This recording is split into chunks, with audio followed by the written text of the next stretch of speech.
Stroke abdomen pendarahan melena. Sebelumnya perkenalkan anggota kelompok 4.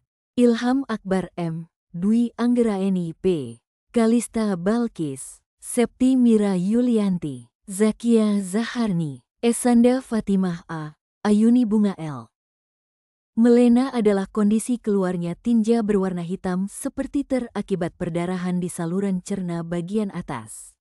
Warna hitam ini terjadi karena darah mengalami konversi hemoglobin menjadi hematin oleh bakteri selama sekitar 14 jam.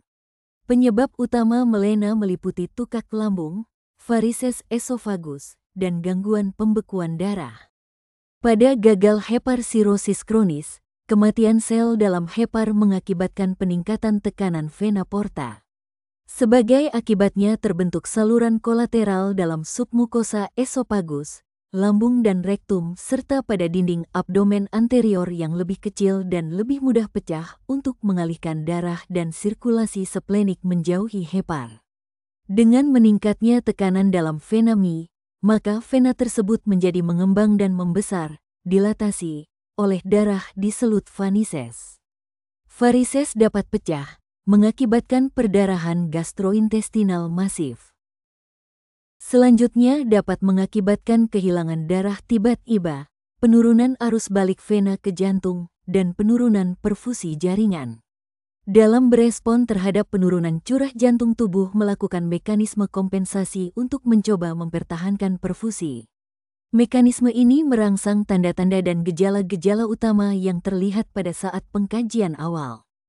Jika volume darah tidak digantikan, penurunan perfusi jaringan mengakibatkan disfungsi selular. Penurunan aliran darah akan memberikan efek pada seluruh sistem tubuh, dan tanpa suplai oksigen yang mencukupi sistem tersebut akan mengalami kegagalan. Pada melena dalam perjalanannya melalui usus, darah menjadi berwarna merah gelap bahkan hitam. Perubahan warna disebabkan oleh HCl lambung, pepsin, dan warna hitam ini diduga karena adanya pigmen porfirin.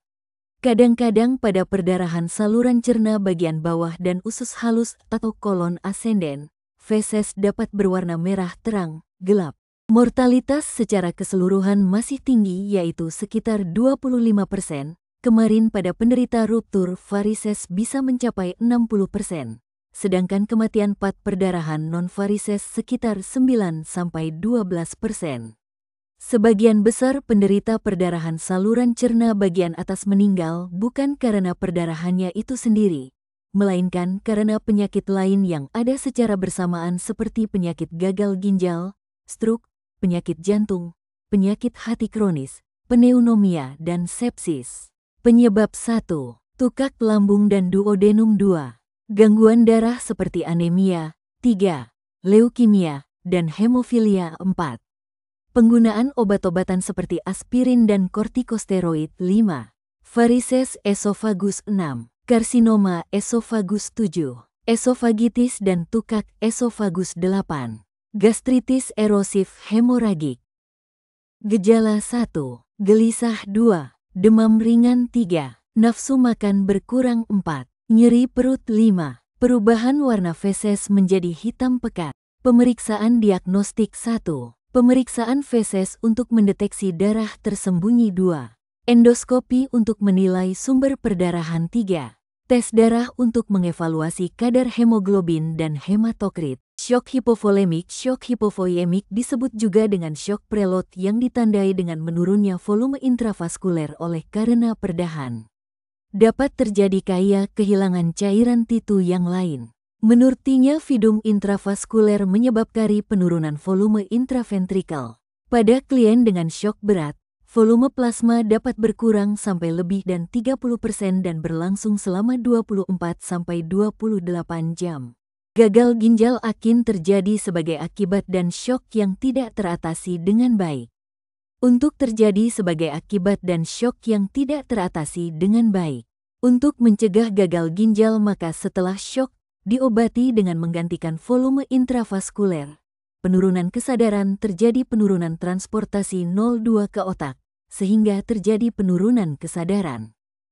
Ensopati terjadi akibat kerusakan fungsi hati di dalam menyaring toksin di dalam darah. Racun-racun tidak dibuang karena fungsi hati terganggu. Dan suatu kelainan di mana fungsi otak mengalami kemunduran akibat zat-zat racun di dalam darah, yang dalam keadaan normal dibuang oleh hati. Terapi dan penanganan terapi medis antibiotik untuk mencegah infeksi. Vitamin K untuk membantu pembekuan darah. Antasida untuk menurunkan asam lambung. Terapi alternatif tepung sagu dan gula Jawa untuk membantu menghentikan perdarahan bawang putih sebagai antibakteri alami. Air perasan lemon untuk memperkuat pembuluh darah. Daun sirsak sebagai terapi pendukung. Konsep dasar keperawatan pengkajian meliputi riwayat kesehatan, pemeriksaan fisik, serta pengkajian gejala seperti kelemahan, pusing, dan perubahan warna. Diagnosa keperawatan. 1. Defisit volume cairan terkait kehilangan darah akut. 2. Gangguan pemenuhan nutrisi. 3. Risiko tinggi terhadap perfusi jaringan tidak efektif. 4. Kurangnya pengetahuan pasien tentang kondisi medisnya. Intervensi keperawatan. 1. Pemantauan tanda vital dan kadar hemoglobin. 2. Pemberian cairan dan transfusi darah.